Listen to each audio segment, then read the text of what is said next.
Well, thanks. This is a great opportunity to speak to an Asia-savvy audience, so we can speak in a little bit of shorthand here. Nearly my whole career has ended up being connected to Asia, and right now, for the first time, I will reveal VIA's complicity in that plot.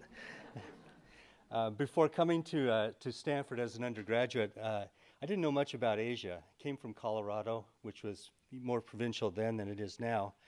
But the Vietnam War protests on campus got me interested in Asia. And when the secret bombing of Cambodia became public in early 1973, for some unknowable reason, I was drawn to learn even more about Asia. In the spring of 1973, I was walking across White Plaza on campus, and I picked up a leaflet. It might have even been upside down, I'm not sure. In my memory, it was upside down, but I picked it up, and it was touting VIA. And I thought, you know, this may be a great way to get to know Asia. John Ambler, volunteer, sounded a lot better to me than private first-class Ambler. Indonesia piqued my interest, and I got so hooked and so determined to go to Indonesia that I made the decision in that summer that I was going to start studying Indonesian even as an undergraduate. And I did take 6 classes through my senior year. And after graduating, I went to West Sumatra for a year, and then for a year in Bali. I loved it. I hated it. I loved it. I hated it. I was probably pretty much like a lot of bipolar VIA volunteers. So the next thing I know, more than 20 years have passed, and I've spent 8 years in Indonesia, 5 years in India, 5 years in Thailand, 3 years in Vietnam, and my 4 kids have grown up in Asia. I know somehow Asia's got this kinetic force that defies normal laws of physics. The gravitational attraction alone can't explain why I've been so drawn to Asia. After VIA, I had a lot of different incarnations or avatars. I was a graduate student, I was a researcher, I was an NGO worker, grant maker, foundation representative, Asia regional director, and now vice president. My current brief is worldwide, but Asia still figures prominently. So what did I do all those years while I was in Asia? Well, a lot of things, actually. Worked on expanding farmer rights, building relations between the USA and Vietnam, negotiating with the Taliban for girls' education, expanding humanitarian access to northern Sri Lanka during a civil war, directing relief and recovery efforts after the tsunami, combating gender-based violence, promoting women's savings groups, and the list goes on. That array of things might sound a bit scattered, but a common thread throughout it all has been fighting for the rights of people who are otherwise suffering in poverty and injustice. And by unpacking the mechanisms that entrench poverty, and by supporting new partnerships and amplifying voices, I think we've got some new hope that we can actually make a dent in poverty and injustice. So what did VIA do for me specifically? Well, VIA didn't teach me how to bargain with the Taliban or give me insights into how to increase rice yields in Asia. You know, whatever skills I have in those areas really were acquired through graduate school and work experience. But VIA was instrumental in shaping my underlying philosophy toward life. VIA introduced me to poverty and indirectly, subtly conveyed a message that optimism was warranted in the fight against poverty and injustice. As a VIA volunteer, I lived in a fishing village in West Sumatra, and I commuted every day in to teach English at Andalas University to professors who needed their English to be able to take advantage of World Bank scholarships abroad. And so every day I'm faced with this contradiction between dirt poor fishers and university professors, and it got me interested in knowing more about the underlying structures and mechanisms of poverty, not just its physical appearance.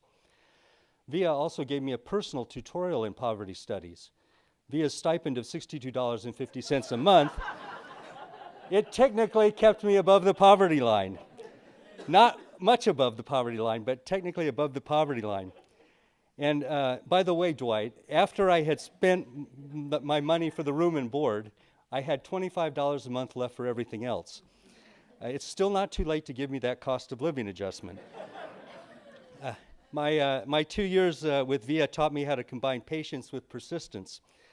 For example, I learned not to get upset when in 1976 I found out that for a foreigner to get married in a civil ceremony in Singaraja, Bali, with another foreigner, there were 30 different documents needed.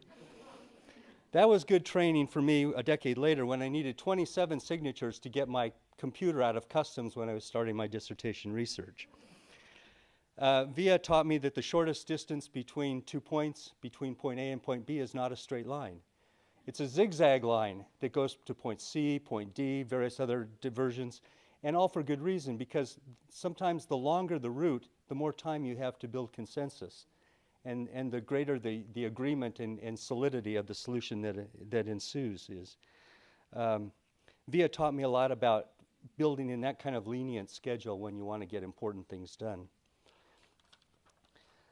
My VIA experience also raised my tolerance for ambiguity and encouraged a willingness to enter what might be called the in-between zone. Not the twilight zone, but close. The in-between zone is that embattled terrain where rapid change meets slower change, where upland cultures meet lowland cultures, where center systems meet peripheral areas, where local rights clash with state rights, where rural meets urban, where insular meets cosmopolitan, where the economics of Asia and America begin to mirror each other, and where one set of core values collides with other sets of equally valid core values. I've noticed that VIA volunteers generally thrive in the ambiguity of the contested space of in-between land. My VIA experience also taught me how to see the world through local eyes. At both VIA postings, I lived with a family. Exposure to what they call tetek bengek, the small little things, the vicissitudes, irritants, challenges of daily life, they gave me glimpses into the rhythms of private life. Travelers and professionals who just form those opinions from behind the glass of their cars or from watching television, I think, are really at a disadvantage. And in living with families helped me see that every society has both inner and outer cultures. The inner culture, one focuses around food, guests, children, and shelter. The outer one is the presence exhibited in public spaces on the street and the way people drive cars. I mean, you would be amazed that Thai culture is so orderly and sympathetic in the inner culture and the inner circle. And then the way they drive cars, where they think they're free of that culture, is a different Thai person at all. If you knowing one of those domains, the inner culture, and not knowing the outer culture, or vice versa, that's only half an education. I was encouraged by VIA's support for my language studies.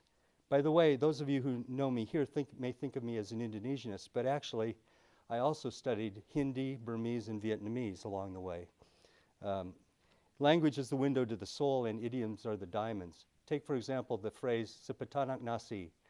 Literally, it means to cook a pot of rice. It takes about 20 minutes. But it's not a measure of time. It's a measure of distance. It's a measure of how far one can walk in 20 minutes. You don't get those types of things from watching TV. My VIA experience also taught me something about major belief systems, starting in my VIA days with the Islamic and Hindu traditions. Eventually, I would learn something about Buddhism and Confucianism, too. I'm happy to report that the beliefs of many people across the world are actually closer than you think they are. As for me, I've selectively and self-servingly appropriated concepts from different religions in support of my own individual syncretic worldview. Perhaps that makes me a Confucianist, but I'm not going to blame VIA for that. One more lesson from the VIA days, the importance of being honest, earnest, humble, and respectful. Dwight Clark has always been my role model in that regard, and I know he will disapprove of me using this analogy, but in Buddhist terms, I think of Dwight as a bodhisattva, a being that has the opportunity to enter nirvana, but instead, because of his great compassion, stays on earth to help us poor miserable souls contend with the wheel of life.